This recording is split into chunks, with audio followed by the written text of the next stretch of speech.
सरकार या पुलिस की जिम्मेदारी नहीं है, ये हम सब युवाओं की जिम्मेदारी है।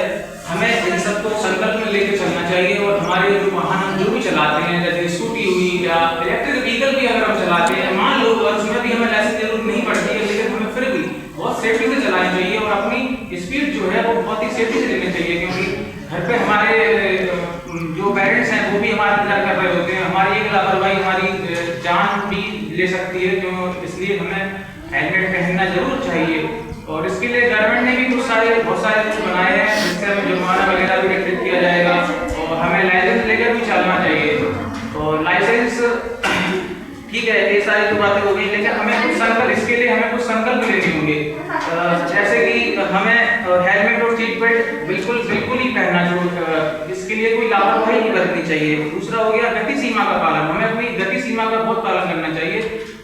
जैसे एवरेज मान के चलिए आप 50-60 से ज़्यादा तो बिल्कुल चले ही ना। अगर आप कहीं गली वगैरह में जा रहे हैं तो 40, 20, 30 से ज़्यादा तो चले ही ना। इससे हमारी जो दुर्घटनाएं हैं वो बहुत कम हो जाएंगी। और भी हैं, जैसे नशे में वाहन न चलाएं। नशे में कई लोग नशे में कोई एल्कोहल कंज्यूम करके फिर वाहन चलाते हैं, उसके लिए कई सारे अपने व्हीकल एक्ट में जो है वो हैं।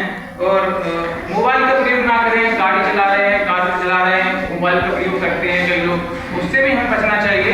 और जैसे गुड सैमरिटन, एक सबसे बड़ा इंपॉर्टेंट है कि गुड सैमरिटन यानी कि नेक मददगार। जैसे आप कहीं भी वाहन पर चल रहे हैं, आप रोड पर चल रहे हैं, आपने देखा है कोई भी दुर्घटनाग्रस्त हो गई है या हुआ है, तो इसमें कई सारी चीजें हो जाती है, क्योंकि कोई हेलमेट नहीं लगाता है तो ब्लड लॉस की वजह से मौत हो जाती है।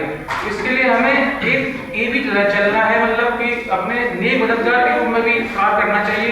जैसे कोई अगर है, जैसे रोड पे कोई एक्सीडेंट हो गया है तो हमें उसको सेफ्टी से हॉस्पिटल में पहुंचाएं और उसको मतलब अच्छे से बंदोबस्त कराएं, जिससे उसकी अगर मान लो आपकी एक मदद उसकी जिंदगी बचा सकती है और उसके लिए आगे प्रयास रहेगा।